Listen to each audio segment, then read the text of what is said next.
Hey there, this is Melanie Thomas with eXp Realty. Today I'm going to answer the question, are rising interest rates going to make housing prices go down?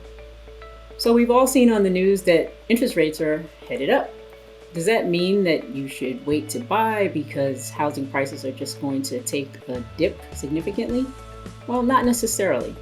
Clearly, if interest rates are higher, there are some buyers who are definitely going to be priced out of the market who were just maybe able to qualify, and now that extra 0.5% or 0.75% is enough to put them out of the market.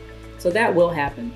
But on lower price points in the starter homes, first time buyer homes, sometimes the prices will actually go up higher because there will still be a greater amount of demand for houses in the lower price points. So if you're trying to break into the market, the rising interest rates may have the opposite effect on home prices for you.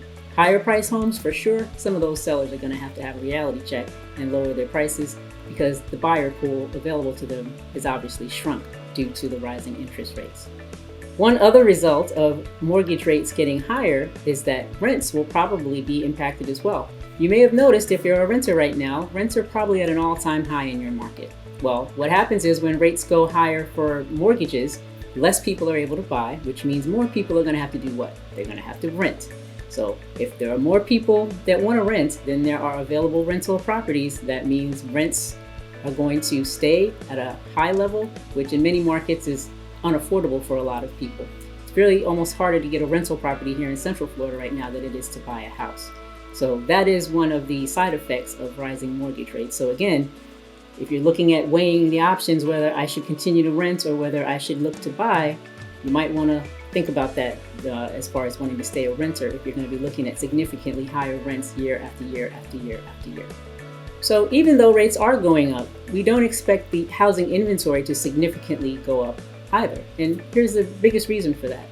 Think about it. If you're a homeowner who maybe bought your house 7, 8, 9 years ago when rates were low, you have a mortgage with a 3% or a 4% interest rate, you're not that keen on giving that up to go and buy a higher priced home with a higher interest rate to get a higher mortgage payment, especially with inflation where it is. So a lot of people have decided to just stay in place and not sell their homes and put them on the market.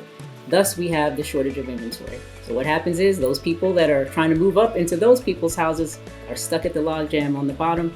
The people that are in the higher price homes that those people would normally move up to can't put their houses for sale either because there's less buyers for them. So it has a domino effect across all spectrums of the economy and the housing market. So therefore, as rates go up, it's not going to mean that a whole bunch of people are just going to put their house on the market for that reason. So think about that as well.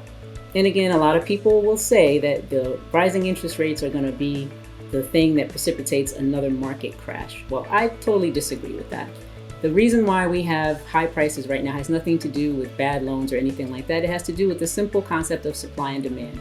From what I said before, there are less homes available because less people are willing to put their house on the market because they're thinking that they're going to have to pay for something overpriced that they might not want. So it's just simple supply and demand. As long as we have more people that want to buy than people that want to sell, prices are going to stay stabilized. So I would say factor that in when you're thinking about whether you should wait or whether you're going to wait to time the market to see if rates go down. It's very not likely that rates are going to go down anytime soon for the next couple of years.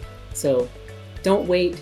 Do what's best for you financially. But if you want to know more about it, if you have questions, feel free to reach out to me. My contact information is here. Check out my blog or keep checking in with me as I continue to offer you tips and tricks of how to navigate this crazy market that we're in today. Always keep thinking outside the box. I always will for you and my clients. Take care, guys.